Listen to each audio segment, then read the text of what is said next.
for those who don't know, you were a big Disney executive, right? You were a sales director. You were running with one of, if not the largest company in terms of customer service and everyone knowing them. But you said, at one point, and I think I read this somewhere, but you said at one point you felt like you were a boss with an agenda versus being a leader with a vision. And for That's a correct. lot of people, if they're in the entrepreneurship game or they're thinking about it, I think the thing that becomes so daunting is you think, I can't do it all myself, but you don't know exactly how to build a team, how to build relationships, how to get other people to believe in your vision. And I think that that's something that you've been able to cast very well. What would you say is the number one way, or what's the first thing that someone needs to do to try to start creating a relationship and get other people to believe in their vision? Well, first of all, I'll never forget the words Zig Ziglar said to me before he passed away. Zig Ziglar was the preeminent 20th century motivational speaker. And he said to me, if you help enough people get what you want, enough people will help you get what you want. So Mm. you got to help others get what they want by asking them, in the words of Cuba Gooding Jr. and Jerry Maguire, help me help you. Where are you trying to go? And so before you show up to say, here's what I need, come follow me, help me fulfill my dream, what's your dream? And then you begin to sow and get involved in their dream, and they'll help you achieve your dream. I think the second thing is looking for individuals who are already doing what you're doing, but doing it, say, 10 times or 100 times better, and studying what did they do? What were their successes? And what were their failures? Because failure comes before success in the dictionary. So we learn quicker from failures. And I think the third thing is to find out when people achieve whatever is that thing that they're going after, how do you celebrate them? And then because in celebrating them, they're going to help celebrate you. Got it. I love it. Was there ever a time that you thought in the beginning that there was no hope for you to become a speaker? And the reason why I ask this is because I think a lot of people right now, they would love to be able to share their message. And one thing you've been very clear on is how you share your message in terms of leadership, in terms of culture building. But for a lot of people right now, they listen at this and they say, man, I love the way that guy speaks, right? I love the way he articulates himself, but I don't think I could ever do that. Was there ever a time that you were like, nah, maybe the speaking thing isn't for me? Or did you know for early on that like you had the gift? You know what? So I knew early on I had something, but sometimes you need seasoning in order to really become all that you possibly can be. So I'll give you two quick examples.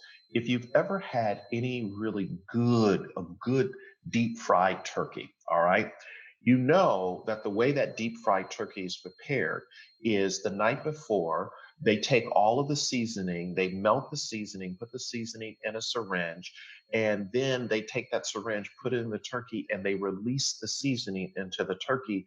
They put the turkey in the refrigerator overnight so that the seasoning can marinate. Then they take it out the next day, drop it in that 400 Fahrenheit peanut oil. I know some people already got their knife and fork out right now, tracking with me. Right. But when you put that knife and fork in that turkey, you're like, oh, it's good. It's because it's seasoning. What I recognized in my journey is I had a gift, but I needed seasoning. I needed to embrace that I had something, but I wasn't good.